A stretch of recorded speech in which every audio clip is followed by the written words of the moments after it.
First Things First is sponsored by Ram Trucks, built to serve. Welcome back. We'll get to Lamar Jackson's big game in a second, but first, watch look at this. Dolphins, Bills. Miami attempts the onside kick. Micah Hyde there catches it. Boom. Takes it the other way. Folks that had Buffalo in a tease, Micah Hyde a drink. Go ahead. This was always one of my things. I used to always ask Denny Green, when they kick it, can I run with it? He's like, get on the ground. The game's over with. And I used to always yell at the opposition, if you kick it to me, I'm running it back. There were a bunch of onside kick chicanery yesterday. One actually recovered. You were such a pain in the butt when you played, right? Oh, my God. Eagles, Cowboys. Even today. Amari Cooper stretching out to catch the pass down the sideline. Nice. I thought Amari was supposed to be hurt, see? He was Didn't look like unbelievable. I see the coaching staff made him work out on Friday before the game. He had to convince the coaching staff that he could play injured. I told you, he typically doesn't have big games. He was brilliant in last night's game. All green hair Jalen Mills. 5 targets, 5 catches. Colts and Texans, Eric Ebron making a spectacular one-handed grab. Might have been the play of the season so far. This ball was out of bounds. He brought it back inbounds. Great footwork along the end line. Just the way the coaches teach us. Never run within 1 yard of that back end line because you need room for your body to get inside the line. It's an unbelievable play in a back-and-forth game. I mean, this is not the deciding play, but one of the key plays early in the third quarter. How about that throw as well? That's the only place he can put it. The only place he could have put that ball. Jacoby was sensational yesterday. That was money well spent when they signed him to that extension. All right, moving on. Great game out in Seattle. Lamar Jackson and the Ravens taking on Russell Wilson and the Seahawks. We picked this one up in the second quarter. Marcus Peters making an immediate impact with his new team, taking the pick all the way. And the Ravens go up 13-10. Move to the third tie game. Lamar on 4th and 2 calls his own number for the touchdown. Finished with 116 rushing yards, 143 passing yards. Fourth quarter now, Russell Wilson finds DK Metcalf, but the rookie fumbles. Marlon Humphrey comes up with the scoop and the score, and that does it. Baltimore goes on to win 30-16. Both teams now 5-2. Flex it out for us. Here's Marcus Peters on his first impressions of his new teammate. Man, Lamar got some speed, man. Whew. You know, that start and stop stuff that he does is unbelievable, man. And like I say, it's only going to get better. We have yet to see the best of Lamar Jackson, you know. I think you can't do – I don't know how to stop him. You know, he can throw the ball, he can run, you know, he can do all those things. And just excited to be his teammate now. And we always sort of knew that Lamar could do all these things, but week after week, we're starting to see him actually implement all the skills he has for a relatively young player. Nick, how impressive was this game for Lamar and this Baltimore team? A spectacular win for Baltimore. We talked Friday that the Ravens' defense had been more reputation than production thus far this season, that they weren't playing up to traditional Baltimore Ravens defense standards. Well, they did on Sunday. 2 defensive scores. That's the difference in this football game. Lamar, as great as he was on the ground, struggled throwing the football, only 9 completions, but it didn't matter because the defense played great. Yeah, his wide receivers dropped at least 5 or 6 of them. Man, well, wide receivers and tight ends. The tight end had the Reynolds.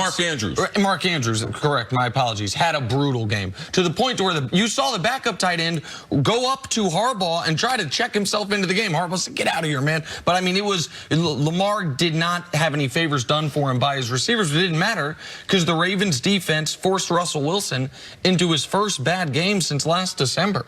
I mean, they went to Seattle and played the style of football Seattle once upon a time loved to play, defensive-minded, turn you over, run the football, and they got that is a great win against a very confident Seattle team. And on Peters quickly, see, we said it last week.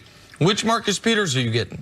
The one in Kansas City that was an all-pro, or the one in Los Angeles that never really found his footing? Through one game, it's the Kansas City version, and that player can be a top 5 corner in this league. I guarantee you Marcus Peters, since he left college, and he's been in 3 locker rooms, the organizational support and what they do for the players in Baltimore is second to none. From the time you walk in, how you want to do your interviews, how you're going to dress, what kind of food you like to eat, what kind of family you have. I mean, they make it tailor-made for you. I've never seen an organization that is as thorough as they are. So I know he's a West Coast guy. after going to school at Washington, drafted by Kansas City. And as nice as the Rams is, as Sean McVay, I guarantee you he's going to be a lot happier in Baltimore with the type of defense. And they did get back to Baltimore's old style, even though they didn't accumulate a lot of sacks. They only got Russell on the ground, but they harassed him, and they came up with the big plays, tricked him, forced him in. Peters faked like he was playing in zone. Russell tried to throw it to the sideline. He breaks up on it. The thing that he does special, when he catches it, you better get him on the ground too. And also, the confidence that Harbaugh has in Lamar. 4th down. He gets it to 4th and 2. He immediately calls timeout because he was going to kick the field goal. Harbaugh looks at Lamar and said, we're going to go for it. Greg Roman, the offensive coordinator, calls a brilliant play in the game. At that point, they go to get the score. I believe that that was the difference. Beating Seattle in a Seattle-type way, I believe this will pay dividends for Baltimore. Young team going all the way cross coast, getting Marcus Peters in a trade this week.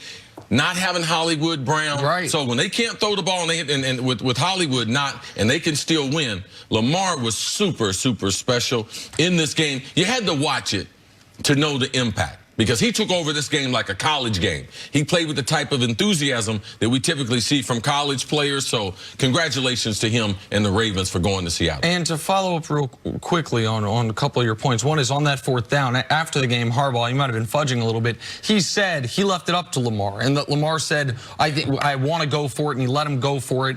And the combination of Lamar's running ability with, and credit John Harbaugh, because I don't give coaches a lot of credit in this regard, but he's one of the best, understanding when you should be aggressive, when you should go for 4th downs, that is a deadly combination. Because 4th and short with a player who can run or pass is a nightmare for defenses, and it gives them so many more options on 3rd and short because they know that they can go for it on 4th down. But I want people to understand what Lamar's doing. Right now, Lamar is neck and neck with Ezekiel Elliott for rushing yards and neck with Tom Brady in passing yards. Like that, when you've got a player doing those two things, it presents so many problems for the defense, even in a night or a day when his passing numbers are below his standard. Are we done worrying about whether Lamar should be out there running and putting himself out there like that? Are we going to just watch this play out and enjoy what we're seeing? Well, this is the thing, Jenna. The reason why these shows are on TV is because the quarterbacks. And what makes these shows popular is, man, we're going to be reporting on quarterbacks getting hurt. He has a different type of toughness to him. Now, there are running quarterbacks that we've seen, Randall Cunningham and Michael Vick. They're both running quarterbacks, but the temperament of Randall Cunningham compared to Michael Vick and the toughness was totally different. Lamar is closer to Michael Vick.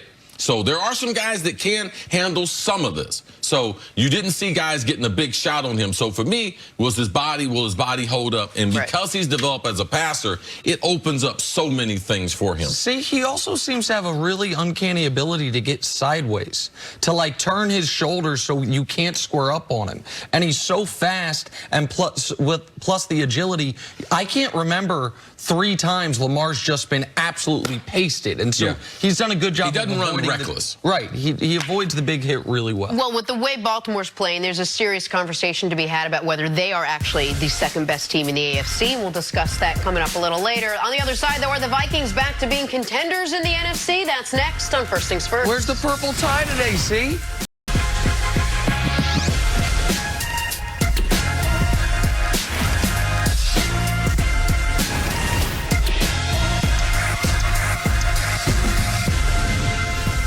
First Things First is sponsored by Ram Trucks, built to serve. Welcome into First Things First. I'm Sarah Kustok filling in for Jenna Wolf. That's the Hall of Famer, Cris Carte. That's Nick Wright. I would say happy Friday and ask how you guys are doing, but I'm gonna knock that out I your think hands. we already know the answer. Yeah.